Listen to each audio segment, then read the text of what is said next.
Rock and Roll Blues, ancora un anno Rosolina Mare, ancora un successo, quest'anno una programmazione importante. Tu tra l'altro sei anche un musicista, sei Sì. anche famoso per la tua passione per questo tipo di musica.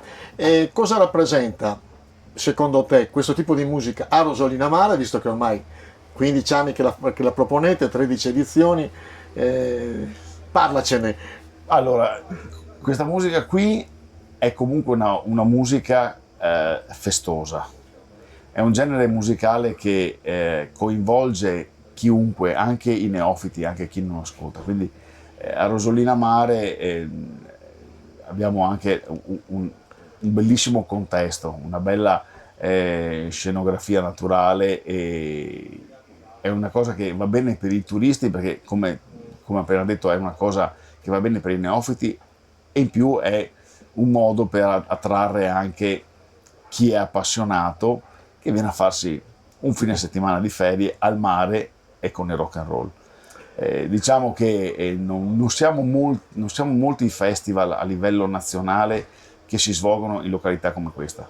C'è il Summer Jamboree di Senigallia, che ovviamente è una storia che ha passato si è passato i 30 anni da poco, Però voi ve la cavate bene, dai. però dai, insomma, ce la caviamo bene. Cioè, Noi siamo più piccoli, ovviamente, però, però insomma, dai, finora abbiamo sempre riscosso successo qui. ecco, ieri sera c'era Greg assieme tra l'altro a un chitarrista straordinario che è Sì, Di Marco Di Maggio. Maggio. All'inizio del suo spettacolo ha detto, nonostante un uomo politico particolare, ma nonostante la Trump, nonostante musiche particolari, noi resistiamo.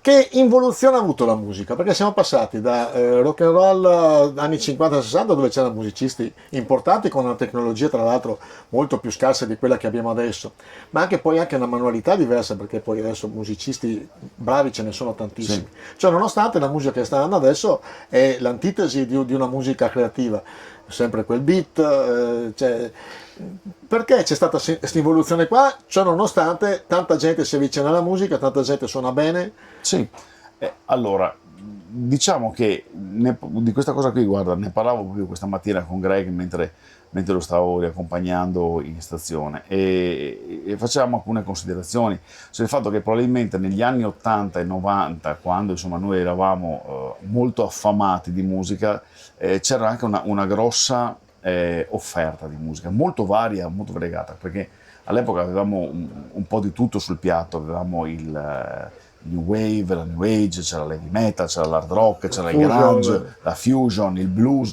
c'era tantissimo. E un po' questa cosa si è un po' ristretta, cioè almeno tra i giovani e forse anche a livello nazionale ci siamo un po' troppo, secondo me, fossilizzati su un genere e come succede tante volte per tante cose, quando hai troppo non riesci più ad apprezzarlo. E noi una volta, quando non c'era internet, quando non c'era la musica disponibile su un telefonino, si correva nei negozi di dischi, si cercava la musica, alle volte si compravano anche i dischi senza sapere neanche cosa contenevano, solo per il gusto di ascoltare qualcosa di nuovo. Adesso abbiamo tutta la musica del mondo nel palmo di una mano, ma nessuno va oltre quello che propina, diciamo. Ecco, ti faccio un'ultima domanda, anche perché dobbiamo rimanere nei Sì, tempi dei tecnici e dei social. Trap. La trap è fondamentalmente nichilistica, c'è una musica che ti mette anche angoscia. In contrapposizione alla vostra che è una musica felice, l'hai premesso tu. C'è nei giovani la difficoltà di essere felici. Forse dovrei entrare un antropologo. Sì, diciamo che è un discorso, la trap che non è altro che il diminutivo di trash rap, è un hip hop, un rap cantato in modo, come hai detto tu, molto triste, che secondo me non ha preso del rap il significato realistico, che era quello di redimersi un po' per strada, quello di comunque sì, raccontare situazioni difficili ma con una speranza di uscire. Eh, Purtroppo, secondo me, i giovani che non riescono in qualche modo a vedere oltre quello che viene, perché è ovvio che se tutto il giorno martelli con quel tipo di musica, sappiamo che quella è la musica. Dopo qualcuno ha la forza di andare oltre e cominciare ad ascoltare.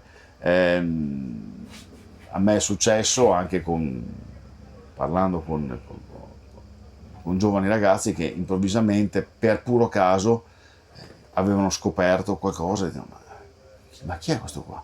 Magari avevano scoperto Jimi Hendrix, non sapevano e ascoltavano e cominciavano a prendere una strada diversa, ad ascoltare.